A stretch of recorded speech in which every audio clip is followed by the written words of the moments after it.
식용 염화 칼슘입니다, 이게. 그래서 500리터의 SS기 1.5kg 정도를 잘 녹여가지고 이제 단독 살포를 해요. 여기 보이는 게 이제 25kg 짜리인데 제가 인터넷에서 2만 얼마 주고 산 거예요. 그러니까 식품 첨가용이에요. 이거는 식품 첨가용 염화 칼슘. 그래서 요거를 하나만 사면은 한참 사용을 하니까 제가 그래서 이렇게 1.5kg씩 봉지에 담아서 이제 가서 오늘은 이제 단독으로 사과나무에 염화칼슘을 살포할 겁니다.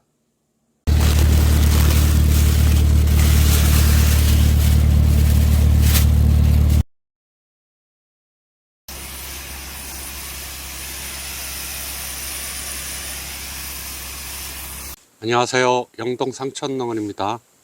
오늘은 6월 21일입니다 제가 오늘 항상 약이나 이런 건 제가 오전에 치는데 오늘은 이제 칠 거는 염화칼슘인데요. 염화칼슘은 지금 비가 어제하고 그제하고 와가지고 원래는 약을 치고 10일마다 약을 친다고 생각했을 때 5일 간격으로 이제 중간 방제에 이제 칼슘을 치려고 계획을 했는데 비가 잡혀 있어서 부득이하게 내일 치면은 다음 약 칠 때까지 기간이 너무 짧아서 오늘 이제 21일 오후에 염화칼슘을 이제 단독으로 살포하려고 그래요. 근데 이제 칼슘에 대해서 좀 알아야 되잖아요. 그러면은 제가 작년에 칼슘에 대해서 이제 올린 영상이 있어요. 한 3만 분 정도가 보셨는데 이 칼슘 종류가 여러 가지가 있어요. 질산칼슘, 인산칼슘 뭐 다 막 여러 가지가 있어요. 거기에 대한 이제 영상은 작년 영상을 참고하시면 좋을 것 같고요. 그러면은 나무에 어떻게 이 칼슘을 공급하냐에 따라 공급을 해 줘야 되는지 거기에 대해서 오늘은 중복 안 되게 중점적으로 이제 말씀을 드릴게요. 저 같은 경우 이제 항상 제가 하는 방법만 저는 말씀을 드린다고 그랬잖아요. 그 칼슘을 어떻게 공급할 건지. 이제 칼슘이라는 거는 이제 여러 번 말해 가지고 다 아실 거예요. 이 조직을 단단하게 하는 거예요. 과일뿐만 아니라 이런 가지도 그렇고 잎도 그렇고 사과도 그렇고 모든 조직을 단단하게 이렇게 잡아주는 역할을 하는 거예요.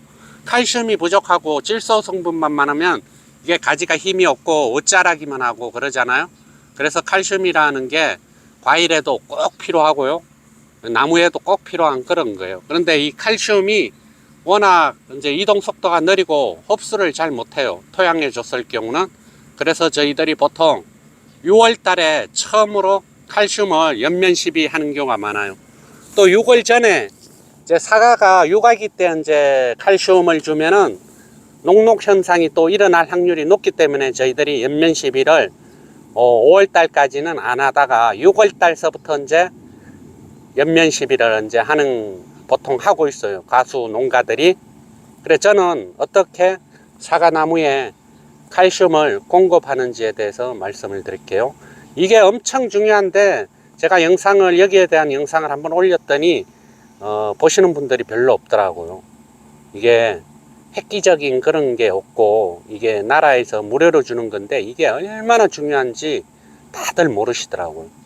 이게 저희 나라 같은 경우는 퇴비, 그러니까 정말 좋은 퇴비 이런 거는 많이 사용을 안 하고 화학 비료를 많이 사용하잖아요. 화학 비료를. 그러다 보니까 토양이 다 산성화가 됐어요. 산성화가 되다 보면은 아무리 좋은 비료나 그름을 줘도 뿌리들이 그거를 흡수를 못해요. 그래서 산성 토양을 이제 개량하는 이 석회고토 나라에서 3년에 한 번씩 농민들한테 나누어 주는 그런 석회고토예요. 석회라는 게 칼슘이잖아요. 칼슘이 그만큼 중요해요. 그리고 마그네슘도 들어있고 여러 가지가 이제 산성 토양을 이제 개량하는 효과도 있고 얼마나 좋아요 이게. 20kg짜리 저 같은 경우는 한 70폰가 작년에 받아가지고 작년에 이제 사과나무 전체에다 다 토양에다 이제 시비를 했어요. 그 토양에다 시비를 하면은 이거는 이제 초봄에 그러니까 겨울이나 초봄에 이제 시비를 하잖아요. 그러면 서서히 녹고 서서히 흡수를 해요.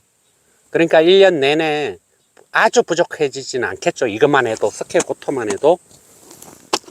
그래서 이제 이 석회고토를 저는 겨울에 이제 이렇게 시비를 해요. 이거를 3년에 한 번만. 이게 잘 안 녹아요, 빨리. 그러니까 서서히 흡수되는 그런 역할이에요. 그런데 이것만 줬을 때는 부족하잖아요. 이 칼슘이라는 거는 이동 속도가 느리기 때문에 저것만 줬을 때 이제 부족 현상, 칼슘이 부족 현상이 일어나면은 여러 장애 요인이 발생이 될 수가 있어요. 그래서 이제 염화칼슘을 이제 저는 주고 있는데, 이 염화칼슘도 가성비가 제일 좋은 게 염화칼슘이에요. 흡수율도 제일 좋고요. 이게 다른 뭐 질산칼슘, 인산칼슘, 초산칼슘 막 여러 칼슘이 있는데 그런 거는 다 혼합된 거잖아요.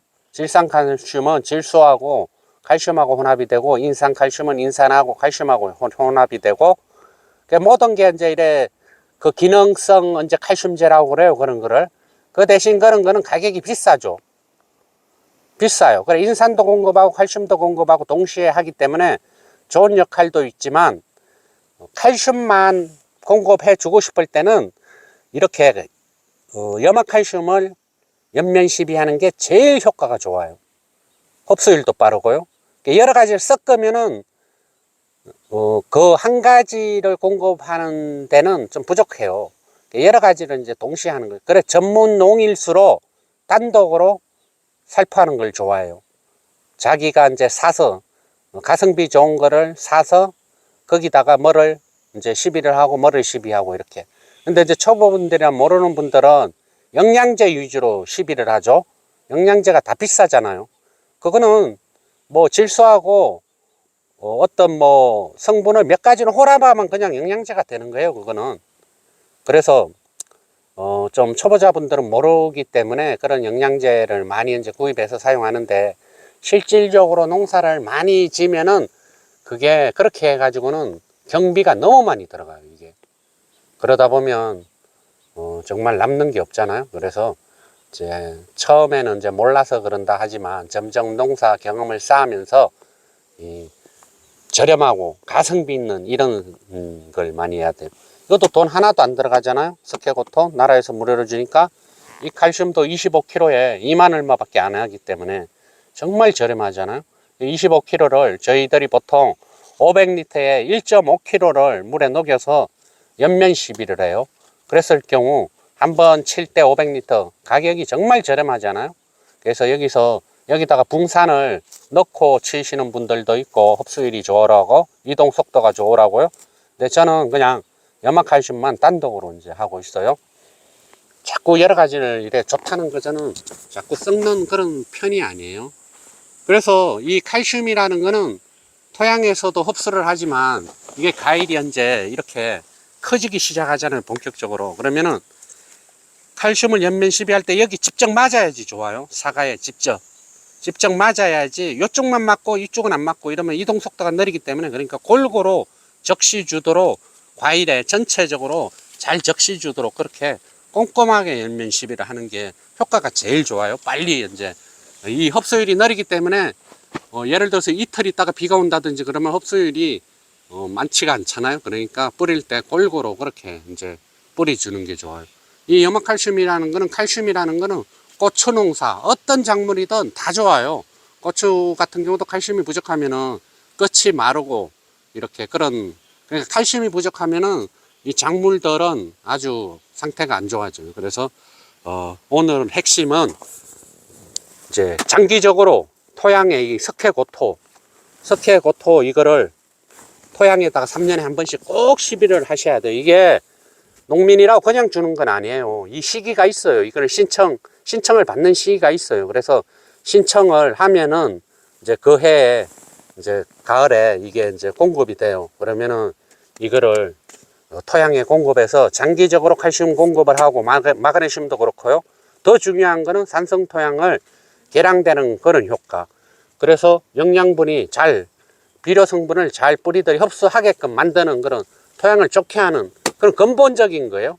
기본에 충실해야 된다는 걸 많이 말씀을 드렸잖아요. 거기에 아주 적합한 게 이 석회고토예요. 그러고 이제 6월 달에 이제 이렇게 염화칼슘 이렇게 물에 녹여가지고 제가 이거를 연면 시비를 하는 거예요. 그래서 한 3회 정도 한 10일 간격으로, 비가 오지 않으면 한 3일 간격으로 한 3회 내지 4회.